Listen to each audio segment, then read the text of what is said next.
Hello everybody.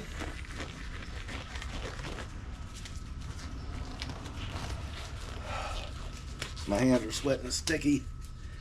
I can't turn my fan on in here and it's 88 degrees. So I want to finish up what I'm doing here. I had to wait for this to come in. I've always used primer for this job. So I figured why not get the good stuff. Okay.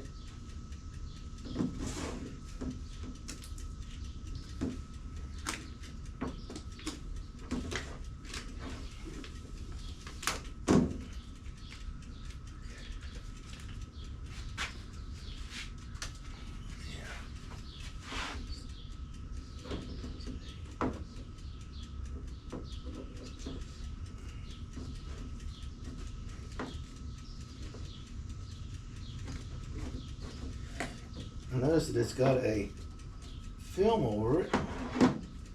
Like, what the heck is going on here?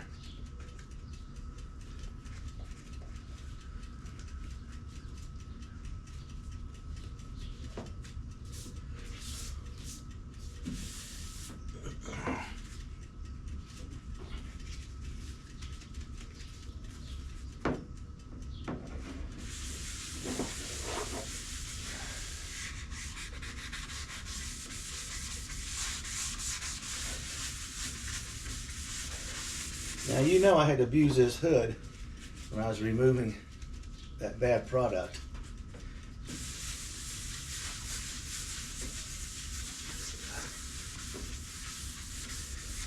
And this is going to show you what you can't see that needs to be done.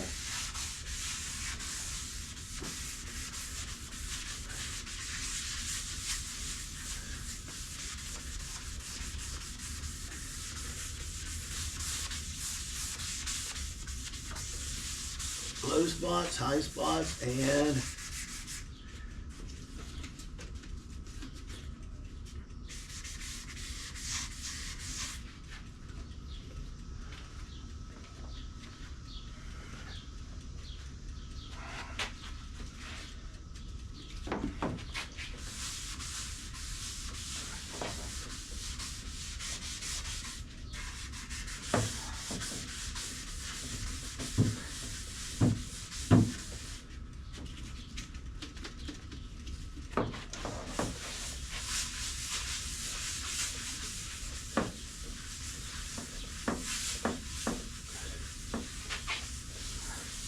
now you got to remember, the hood is a part that everybody's going to first see when they walk up to your car.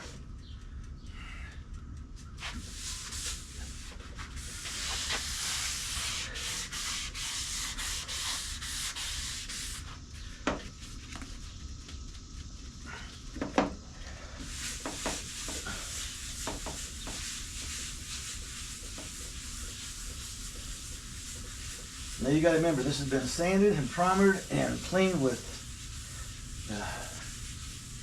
220, 400. You think it's done? I'm going to show you what you got. I did mine with the yellow tint primer. Okay. Makes it easier for me to see and to show you on camera.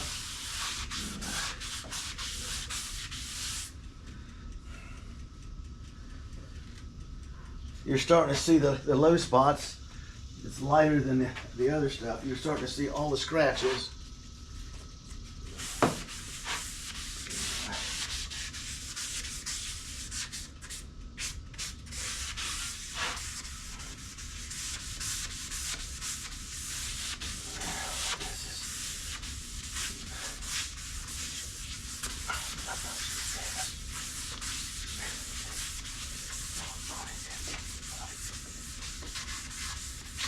And I'm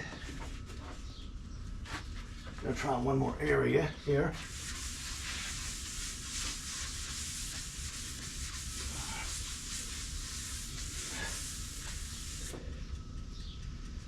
Put that on there. I don't know how much fun this would be to get off your hands, but I'm not going to find out.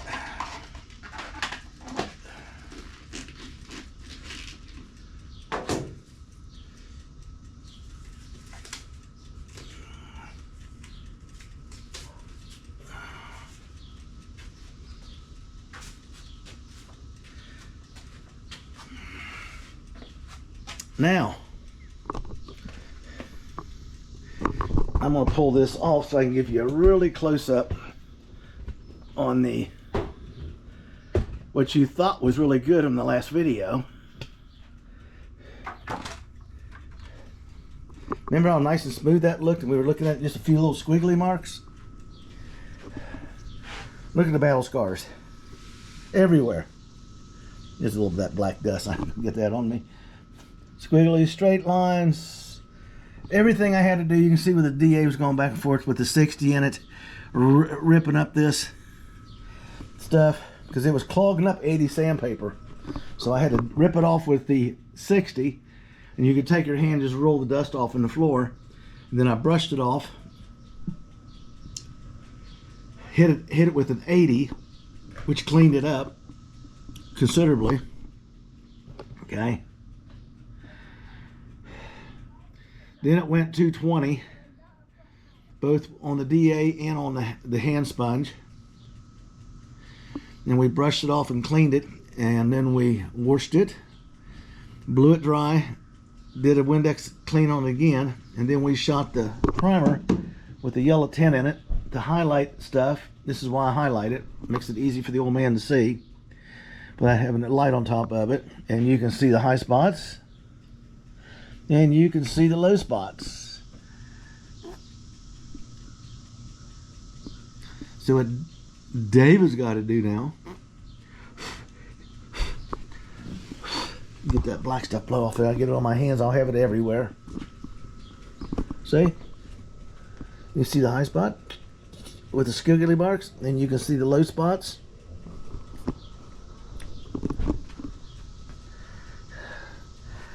This wasn't this way. This was should have tested out almost totally scratch free until I put that primer on there and lost my temper.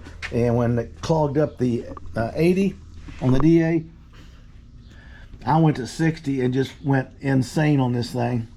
It looked like, I had that fan back there running, had that fan running. It looked like a dust storm in here. And I ripped that stuff down, took my hand, went like this, and just raked it in the floor, wiped it off with a little broom, got enough of it airborne.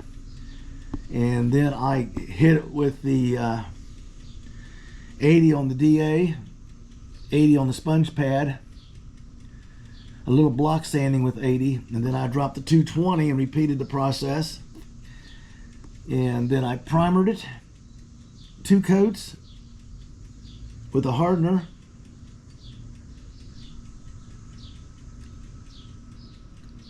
and did a super sanding with 400 so it was smooth as glass. But that's what showed. So now I have to block sand this until it is all sanded off and is totally straight edge smooth.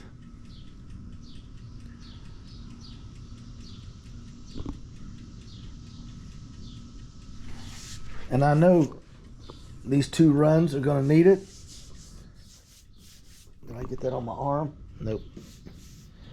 But I brushed it with that glove on, come think about it. Now I got it on my hands. Dang it. Can't take me anywhere. Anyway, we'll get this panel done too, because it's got some of it there. You can see it. But that shows you everything you cannot see. Now, if you were to spray this with Windex and put a light right on the front there and let it shine across, it'll show you almost all of this. But considering how much there's here to deal with and have to deal with it, it's cheaper and easier to use the guy coat or the control powder. I'm going to use 320 on my first go round. And just literally, I got all the blocks and the round blocks and everything. And I'm from here to there, and from headlight roll to headlight roll in cowl. That's my job for over the weekend. We will get that running. I get a timing light over here so I can get it zoned in. I get that fuel pump on all the time. I could hit it with the juice and it tries to fire and run, but I need to put some gas in it and get it up and running properly. We will see what happens. Okay.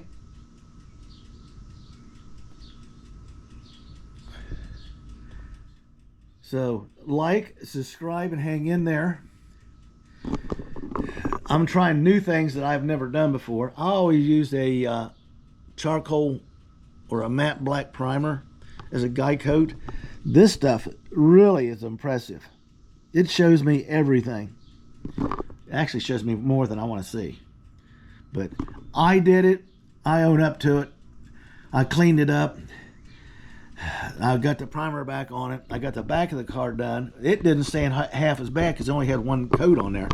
Up here for the hood and everything, I just put like 3 layers on. And it allowed me to have extra to sand off. Well, I ended up sanding it all off because none of it dried. It stayed chalky when it did cure. 3 days later, it was dry and it was like chalk. You could take your fingernails and go and just rake it right off. So this is what we're going to be doing.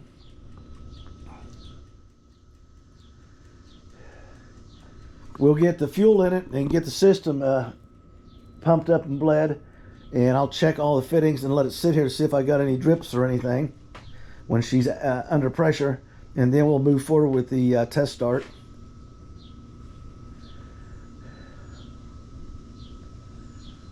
Low spots, high spots, round spots, scratchy spots. Yep. I'll go ahead and powder this real good to get this lip done. And then we will make this hood look like glass again. Totally smooth. Then I'll tape it off and I'll paint it to protect it with some primer. I should say I'll primer it. And then we'll work on the cowl a little bit, and I may just do the whole freaking car just because I can. It'll show me stuff. Every once in a while I'll see something that pops up. I don't want to find this when I'm painting. I want to see it before. And I'm messy. I got that stuff everywhere now.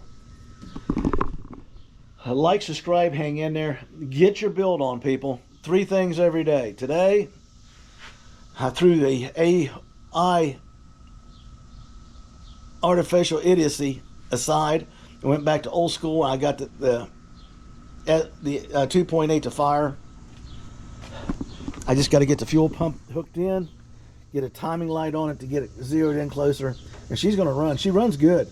No smoke, no knock, no rattle. She's powerful. 110,000 miles. Someone took good care of it until some butchers got a hold of it. I got to go under it because I got a transmission leak, and the way it looks, I got a funny feeling. They took the pan off and looked in the transmission and put the pan back on and only put the bolts in finger tight. Didn't even snug them down. Like the valve covers, I could rattle them. No wonder I had oil running down the back of the head over here when it was running earlier, before I started all the carburetor repairs and everything else. Amazing.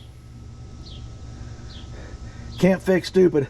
They should, do-it-yourselfers in the automotive world should not be allowed to buy tools until they pass a test. There's Brittany getting her guy coat on, getting that sanded down and ready to go. I'm going to start. I'll do some filming on it. Dismantling the donor car so I can get the dashboard out. I'm going to take this top off. I got a molding I found coming for this. I basically, this molding here, okay, is basically an H molding. So I'm looking for some of that online.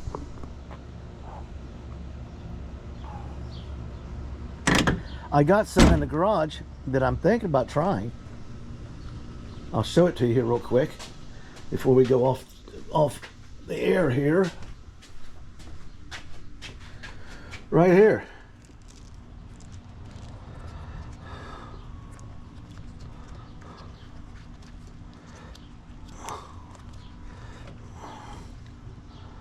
The top would go in there. This would come down on the top to the body and seal it. and this would be sealing it on the inside, and the top would fit right at this groove. I would have to cut it because this is the one that goes around the door in the Equinox. That was sent to me by mistake by GM, telling me that was the correct one. I said it's the correct number on the box. It's not the right part. We argued back and forth for 2 weeks, and finally I just told him to stick it in there. Posterior portions. Now I won't be ordering any more parts through GM Parts Warehouse Systems. The guy says, well, we hear that all the time. And I said, well, trust me, I won't be back. Your seal is wrong. The Equinox seal holds the headliner up with a lip. This one doesn't have the lip. It's all in front of it. So you got to slam the door to get it to seal and not show open door on your dashboard. So I guess they didn't know what the hell I was talking about because they were looking at part numbers, not parts. There's this issue. Look at all the scratches, and you couldn't see one of them. Now you can see some here. We can see a few on there, but not like this. Now this hood will be smooth as glass when I get done. We'll do the cowl, we'll do the front fenders, the doors and stuff. I'm not going to go hog wild with it, but there's some areas after I sand where I've done work. It'd be nice to have this guy coat on it because it'll show me the high and low spots that I physically cannot feel with my fingers or see under a bright light. See? High spots, low spots. Remember, this whole hood was flooded, and then I had to cut it down. So now I got to cut it down again. Get your build on, people. Have a blessed day.